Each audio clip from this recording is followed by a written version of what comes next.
غلام صاحب ایک بہت چھوٹا سا نازک سوال اس موقع پر اسی گفتگو کو جاری رکھتے ہیں۔ یہ بات تو بالکل واضح ہوتی ہے سعد بن عبادہ کے سرنڈر کرنے سے، جیسی ان کے سامنے بات کی گئی، لیکن کیا یہ بات ان کو پہلے سے معلوم نہیں تھی کہ رسول اللہ صلی اللہ علیہ وسلم یہ فیصلہ کر چکے ہیں؟ کیا یہ انصار کو معلوم نہیں تھی؟ یہ آخر مطلب معاملہ یوں کیوں نہیں ہوا کہ رسول اللہ رخصت ہوئے ہیں تو انصار آئے ہوں قریش کے پاس اور کہا ہو آئیے اقتدار سنبھال لیجئے؟ یہ ابتدا بھی تو آخر ہوئی ہے نا، بعد میں اگرچہ دھول جھٹ گئی، تو اس کی کیا وجہ ہے؟ کیا رسول اللہ نے یہ ابلاغ کیا دین کی طرح نہیں کیا تھا؟ سیاسی معاملے میں آپ کی ایک اجتہادی بصیرت والی رائے تھی، اس کی کیا وجہ ہے؟ ظاہر ہے کہ یہ کوئی دین کا مسئلہ تو تھا نہیں، دین کا مسئلہ تو وہی تھا کہ امرہم شورا بینہم، یعنی مسلمانوں کا نظم اجتماعی ان کی رائے کی بنیاد پر ہوگا۔ آپ نے ایک قضیے کا احساس کرتے ہوئے کسی موقع کے اوپر یہ توجہ دلا دی۔ بعض اوقات ہوتا یہ ہے کہ ایک بات آپ کے ذہن کے پس منظر میں موجود ہوتی ہے لیکن جذبات کی حدت میں آپ بھول جاتے ہیں۔ انہوں نے یاد دلایا، اس کو یاد دلایا تو سب لوگوں نے مان لیا اس بات کو۔ یعنی اگر آپ اس کی پوری رودات کو دیکھیں تو جیسے ہی سیدنا ابوبکر صدیق نے اس فیصلے کا حوالہ دیا، میں نے آپ سے کیا کہ سعد بن عبادہ نے تائید کی اس بات کی۔ اب اس کے بعد بھی ایک سوال پیدا ہوتا ہے اور وہ یہ ہے کہ قریشی کے حق میں فیصلہ ہو گیا، قریش کے اندر سے کیا لوگوں سے یہ توقع نہیں کی جا سکتی تھی کہ وہ انصار کی خدمات کا اعتراف کرتے ہوئے انصاری کسی لیڈر کو حکمران بنا لے؟ یہ ہو سکتا تھا۔ میں اس کی تائید میں سیدنا عمر کا ایک قول پیش کر دیتا ہوں۔ انہوں نے کہا کہ اگر معاذ بن جبل ہوتے تو ہم ان کو نامزد کر دیتے، ظاہر ہے کہ وہ انصار میں سے۔ تو ایسا ہوتا ہے بعض اوقات کہ بڑی غیر معمولی کوئی شخصیت کسی دوسرے گروہ میں ہے، اتفاق ہو گیا، آپ نے اس کو قبول کر لی۔ یہ خود یہ بات بتا رہی ہے کہ صحابہ کرام کس جگہ سے معاملات کو دیکھ، اقتدار کی حرص نہیں ہے، اقتدار کی حرص نہیں ہے، حقائق کا انکار کرنے کا کوئی سوال نہیں ہے، اور ہر ایک کی یہ خواہش ہے کہ افتراق پیدا نہ ہونے پائے۔ تو میں یہ عرض کر رہا ہوں کہ اس طرح وہی اصول ہے امرہم شورا بینہم کا، جس کا اس وقت کے لحاظ سے جو تمدن، جو حالات اس وقت میسر تھے، اس میں اس کا اطلاق کیا گیا۔ یہ مدینہ ہی میں ساری لیڈرشپ موجود ہے، یعنی اس پر یہ اعتراض نہیں کیا جا سکتا۔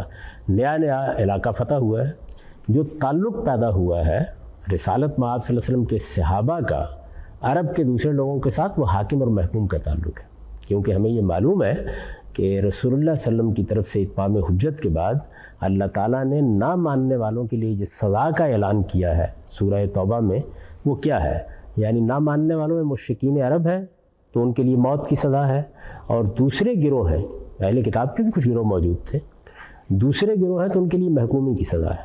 تو اس وجہ سے غیر مسلم جتنے بھی ہو سکتے تھے وہ یا تو مشرکین کے زمرے کے ہوں گے یا اہل کتاب کے۔ اہل کتاب کے زمرے کے لوگوں کو اس سزا کا سامنا تو نہیں کرنا پڑے گا جو مشرکین کے لیے بیان ہوئی ہے، لیکن محکومی کی سزا ان کے لیے بھی، حتیٰ یؤت الجزیۃ عن ید وہم صاغرون، یعنی ان کو بھی محکومی قبول کرنی ہے۔ یہ اصول جان لینا چاہیے، اس لیے کہ اللہ کے پیغمبر کی طرف سے اتمام حجت کے بعد اس اصول کی میں بہت وضاحت کر چکا ہوں۔ اس کا تو کوئی سوال نہیں ہے کہ وہاں کوئی قومی ریاست قائم ہونی ہے، یعنی جو تعلق پیدا ہونا ہے صحابہ کے درمیان، حضور پر ایمان لانے والوں کے اور دوسروں کے حاکم محکوم کا تعلق ہے۔ تو صحابہ کرام کی جو جمعیت ہے حضور صلی اللہ علیہ وسلم پر ایمان لانے والوں کی، اس میں جتنی بھی قیادت ہے وہ ساری مدینہ میں جمع ہو چکی ہے، کیونکہ حضور نے یہ بتا دیا تھا کہ لوگ جہاں جہاں بھی ہیں وہ یہاں آ جائیں۔ اگر کچھ لوگ نہیں آئے تھے تو ظاہر ہے کہ وہ قیادت میں بھی اس مقام پر نہیں تھے، تو لیڈرشپ ساری کی ساری جو تھی وہ وہاں جمع تھی۔ اس میں ظاہر انصار کی لیڈرشپ بھی موجود تھی اور مہاجرین قریش کی لیڈرشپ بھی موجود تھی، جو نئی لیڈرشپ پیدا ہوئی۔ یعنی ایک تو قریش کی وہ لیڈرشپ تھی جو زمانہ کفر میں تھی، وہ ساری بدر میں ختم ہو گئی۔ اس کی جگہ جو نئی لیڈرشپ رسالت مآب صلی اللہ علیہ وسلم پر ایمان لانے والوں کے اندر سے پیدا ہوئی، وہ ساری مدینہ میں موجود تھی۔ فیصلہ اسی کو کرنا تھا، یعنی امرہم شورا بینہم کے اصول پر یا جمہوری اصول پر جن لوگوں کو فیصلہ کرنا چاہیے وہ سب وہاں پہ ریپرزنٹ کر رہے تھے۔ آپ پارلیمانی نظام میں کیا کرتے ہیں؟ یعنی لوگوں کے ریپرزنٹیٹیو ہیں نا جو اقتدار کا آخری فیصلہ کرتے ہیں، تو لوگوں کے ریپرزنٹیٹیو، لوگوں کے نمائندے، لوگوں کے عرفاء۔ میں نے اس کا حوالہ دیا ہے اپنی بعض تحریروں میں کہ غزوہ حوازن کے موقع کے اوپر خود رسالت مآب صلی اللہ علیہ وسلم نے اس اصول کی طرف بھی اشارہ کر دیا۔ اس وقت ایک بہت بڑا لشکر تھا، تو تو آپ نے قیدیوں کے رہا کرنے کے بارے میں لوگوں سے رائے لینا چاہیے. تو لوگوں نے بات کرنا شروع کی تو آپ تک بات پہنچی نہیں، اور آپ نے فرمایا کہ بھئی اب ہر آدمی بول رہا ہے تو ایسے کرو کہ تم اپنے عرفاء منتخب کر کے بھیج دو. تو نمائندے منتخب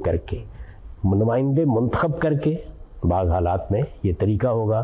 نمائندے پہلے ہی سے منتخب ہے، یعنی ایک قبائلی نظم کے اندر نئی لیڈرشپ پیدا ہو کے پرانی لیڈرشپ کی جگہ لے چکی ہے. یہ معلوم ہے کہ وہ نئے لوگ کون ہیں جن کی طرف لوگ نگاہ اٹھا سکتے ہیں. اس میں جب اس اصول کا اطلاق کر دیا گیا کہ قریش کی جمعیت اور قریش کی عصبیت اس وقت پورے عرب کی عصبیت ہے، لوگوں کی تائید انہیں کو حاصل ہے. عصبیت کیا چیز ہے؟ یعنی لوگوں کی بہت بڑی تعداد محبت رکھتی ہے، تعلق رکھتی ہے، پشت پناہی کرتی ہے، ان کی قیادت تسلیم کرنے کے لیے تیار ہے، اسی کو عصبیت کہا جائے گا.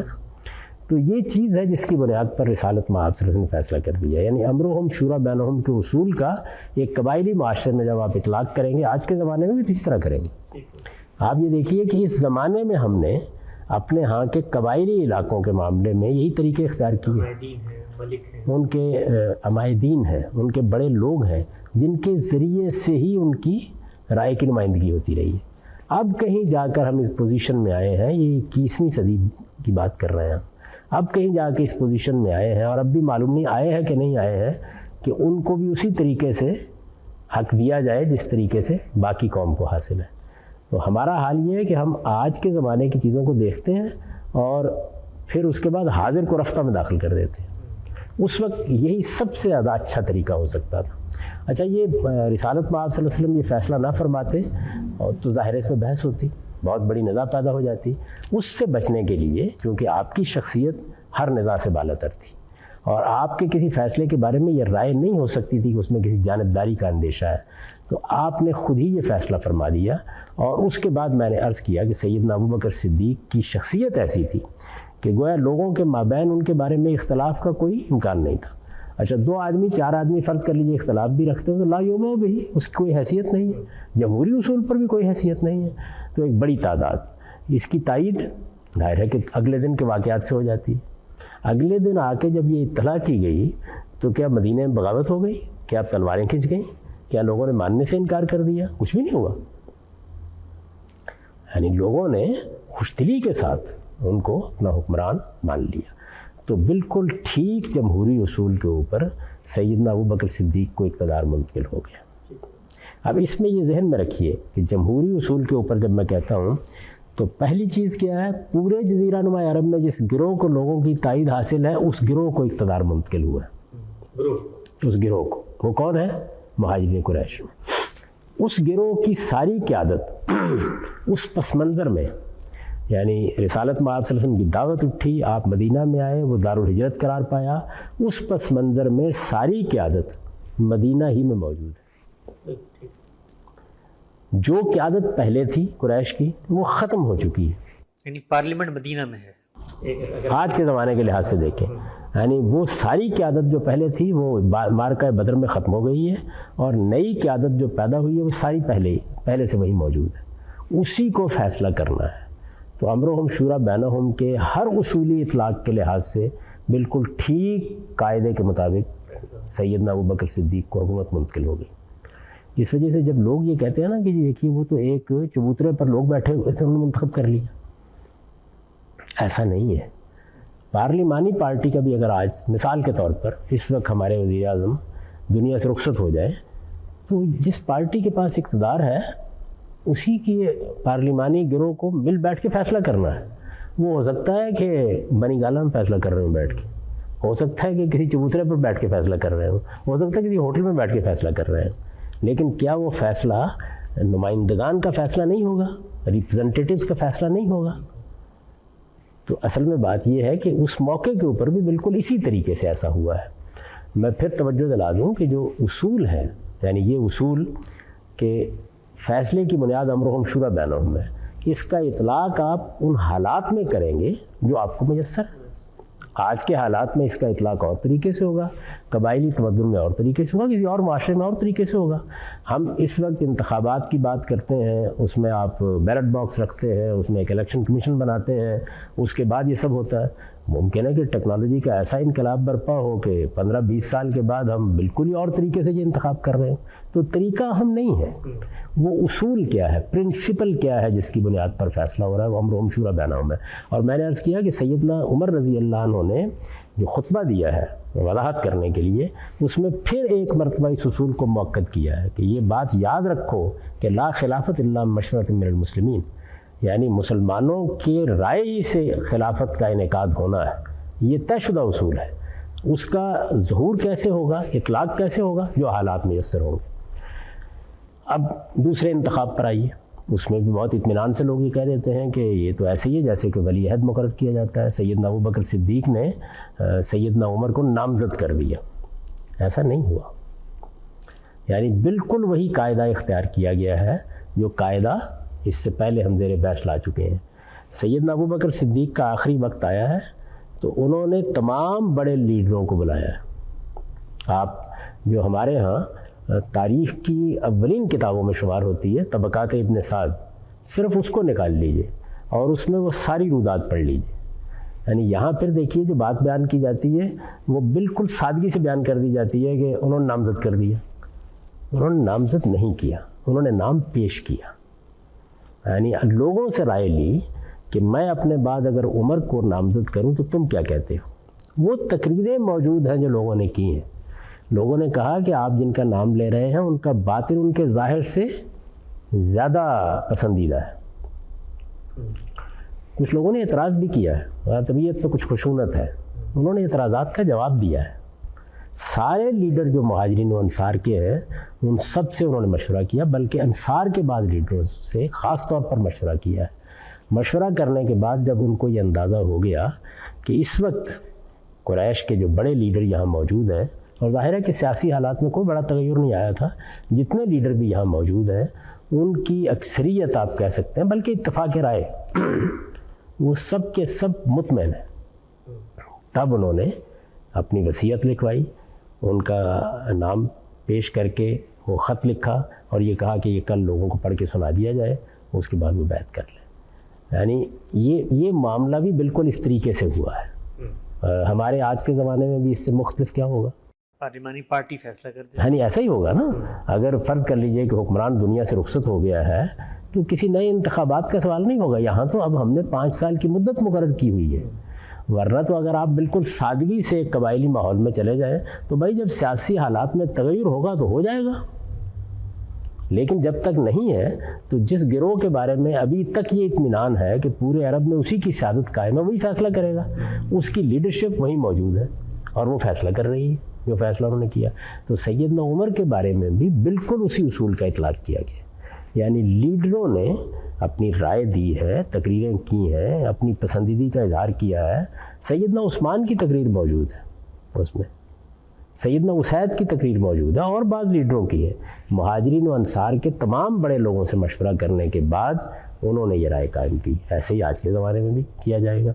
اب یہ دیکھیے کہ سیدنا عمر رضی اللہ عنہ کا غیر معمولی دور جب ختم ہوا، اور ظاہر ایک بڑے حادثے پر ختم ہوا اس لیے کہ ان کو بھی شہید کر دیا گیا. تو انہوں نے جو 2-4 دن زندگی کی مہلت پائی، اس کے دوران میں کیا کیا ہے آپ دیکھیے. وہاں پر بھی بالکل وہی صورتحال ہے. وہ یہ کہتے ہیں کہ اس وقت 6 لوگ ہیں لیڈرشپ جن میں منحصر ہو گئی ہے. میں یہاں پھر عرض کر دوں کہ پہلی غلط فہمی جو عام طور پر لوگوں میں وہ یہ کہ سقیفہ میں بیٹھ کے ایک فیصلہ کر دیا گیا. وہ فیصلہ بھی صحیح سیاسی اصول پر ہوا ہے. امرہم شورا بینہم ہی کو پس منظر میں رکھ کے ہوا ہے. دوسرے انتخاب کے بارے میں کہا جاتا ہے کہ وہاں تو انہوں نے نامزد کر دیا.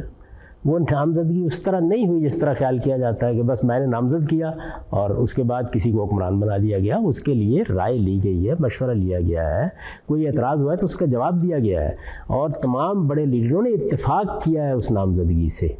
اس کے بعد ان کا نام پیش کیا گیا ہے. تیسرے معاملے میں یہ عرض کر رہا ہوں کہ سیدنا عمر رضی اللہ عنہ کیا کہہ رہے ہیں. اس میں بھی یہ تاثر کیا جاتا ہے کہ انہوں نے 6 آدمیوں کی شورا بنا دی. ایسا نہیں ہے. انہوں نے یہ کہا ہے تم 6 لوگ ہو کہ جن کو لوگ لیڈرشپ کے لیے دیکھتے ہیں. 6 کینڈیڈیٹس ہیں. 6 کینڈیڈیٹس ہیں. 6 لوگ ہو تم جن کی طرف لوگ لیڈرشپ کے لیے دیکھ سکتے ہیں. یعنی اگر کوئی اختلاف ہونا ہے تو تمہارے درمیان ہی ہونا ہے.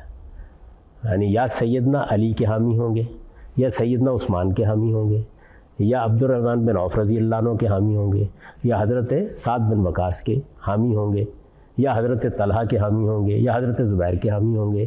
تو انہوں نے فرمایا کہ یہ معاملہ تم 6 ہی میں ہے، جو ہونا ہے تمہارے اندر ہی ہونا ہے. ایسے ہی ہے نا کہ جیسے مثال کے طور پر آپ مسلم لیگ کے بڑے لیڈروں کو سامنے رکھ لیں اور یہ کہیں گے بھائی جو معاملہ ہے تمہارے اندر ہی ہے. ایک زمانے میں ہمارے یہاں انتخابات ہوئے تو اس میں جنیجو صاحب بھی تھے، جتوئی صاحب بھی تھے، نواز شریف صاحب بھی تھے. تو اب گویا جو ہونا ہے 3 ہی لوگوں میں ہونا ہے. یہ صورتحال ہے. یعنی آپ اگر سادگی سے اس بساط کو دیکھیں، اب یہ 6 لوگ ہیں، یہ کوئی شورا نہیں ہے، بلکہ وہ کہہ رہے ہیں کہ تم آپس میں فیصلہ کرو. کس بات کا فیصلہ کرو؟ کیا تم کسی ایک آدمی پر راضی ہو جاتے ہو؟ جس پر تم راضی ہو جاؤ گے لوگ راضی ہو جائیں گے، کیونکہ لوگ تمہارے پیچھے ہیں.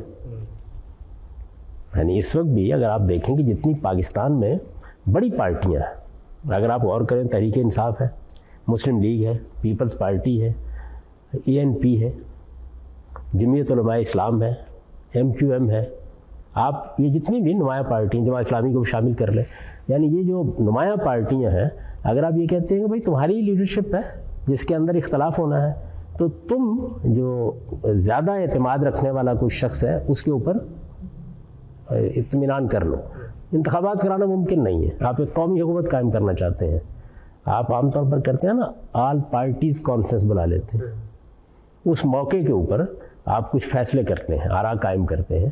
تو ہر وقت انتخابات ہی نہیں ہوتے، بے شمار موقعوں کے اوپر دوسرے طریقے اختیار کرنے پڑتے ہیں. ایک یہ سب قریش سے نہیں کا تعلق ہے، یعنی وہ پارٹی سب کے سب قریش سے ہے. یعنی وہ تو طے ہے کہ قریش کے اندر ہی سے لیڈرشپ ہونی ہے، یہ تو طے ہے.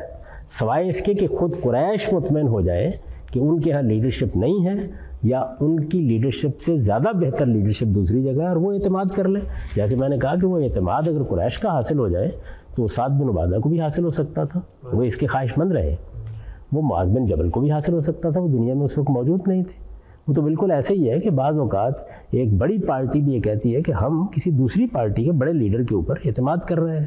اصل چیز تو یہ نا کہ لوگوں کی پشت پناہی آپ کو حاصل ہے، ان کا اعتماد آپ کو حاصل ہے. تو وہ 6 لوگ جو اکٹھے ہو رہے ہیں ان کو کیا کہا جا رہا ہے؟ یعنی ان سے یہ نہیں کہا جا رہا کہ تمہیں تمہاری شورا بنا دی گئی ہے، نہیں، تم وہ 6 لوگ ہو، لیڈرشپ جن میں منحصر ہے، تم آپس میں کسی ایک آدمی پر متفق ہو جاؤ. ظاہر ہے کہ جو تم متفق ہو جاؤ گے تو تمہارے پیچھے جو لوگ موجود ہیں وہ آپ سے آپ متفق ہو جائیں گے، اور اس طرح پرامن طریقے سے انتقال اقتدار ہو جائے گا. اس موقع کے اوپر انہوں نے ابو طلحہ انصاری کو بلایا، اور سیدنا عمر نے ان سے کہا کہ جب یہ لوگ مل بیٹھے میرے بعد تو تم دروازے پر کھڑا ہو جانا. 50 انصار کے لوگوں کو لے گئے. اب دیکھیے نا کہ انصار کیونکہ اقتدار کی اس کشمکش میں شریک نہیں ہے اس وقت، انہی کے لوگوں کو یہ کہا. یہ ایک بڑے پہلوان قسم کے آدمی تھے. تم کھڑے ہو جانا اور ان کو 3 دن سے زیادہ کی مہلت نہ دینا. ان سے کہو فیصلہ کرو. آپ نے دیکھا ہوگا خود پوپ کا فیصلہ کرنے کے لیے یہی طریقہ اختیار کیا جاتا ہے، دروازے بند کر دیے جاتے ہیں اور کارڈینل فیصلہ کرتے ہیں. تو گویا 6 لیڈروں کے مابین یہ فیصلہ ہونا. یہ لوگ اکٹھے ہوئے. اب دیکھیے کہ انہوں نے کیا طریقہ اختیار کیا. عبد الرحمن بن عوف رضی اللہ عنہ بہت ہی سیاسی بصیرت رکھنے والے بزرگوں میں سے اگر آپ ان کی زندگی کا مطالعہ کریں تو انہوں نے کہا کہ بھائی سب سے پہلے تو یہ ہے کہ ہم 6 ہیں، تعداد کم کرنی چاہیے، تو ایک ایک کے حق میں دستبردار ہو جائیں. اب ان کے اس دعوت کے اوپر ایک ایک حق میں دستبردار ہوئے 3 لوگ رہ گئے. یعنی ایک سیدنا علی، ایک سیدنا عثمان اور ایک خود عبد الرحمن بن عوف. تو اب گویا معاملہ حضرت عمر نے کہا تھا 6 لوگوں پہ منحصر ہے، 3 میں رہ گیا، کم ہو گئے لوگ. تو انہوں نے کہا کہ میں اپنے آپ کو دستبردار کرتا ہوں اگر تم فیصلے کا حق مجھے دے دو. یعنی تم مجھے یہ اختیار دے دو کہ میں دیانتداری کے ساتھ، میرے اوپر اعتماد کرو، تم میں سے کسی ایک کے حق میں فیصلہ کر دو. ان 2 میں سے ظاہر ہے کہ 3 ہے نا. تو انہوں نے کہا میں اپنے آپ کو خود دستبردار کر لیتا ہوں. پیچھے ہٹ گئے وہ. تو اب ان کو فیصلہ کرنا تھا، یہ اختیار دے دیا گیا ان کو فیصلہ کرنا تھا سیدنا علی میں اور سیدنا عثمان میں. اس رائے تک پہنچنے کے لیے وہ لوگوں کے پاس بھی گئے، انہوں نے گلی بازار میں پھر کر بھی رائے لی اپنی رائے قائم کرنے کے لیے، اس لیے کہ فیصلے کا اختیار ان کو دے دیا گیا تھا. یہاں پر بھی کوئی ریفرینڈم نہیں ہو رہا، یعنی لیڈرشپ متعین ہے طے ہے کہ یہ لیڈرشپ ہے، لیڈرشپ کو فیصلہ کرنا ہے، ایک آدمی تک پہنچنا ہے۔ انہوں نے حضرت عثمان کے حق میں فیصلہ کر دیا۔ اس کے بعد حضرت عثمان نے کار سنبھال لیا۔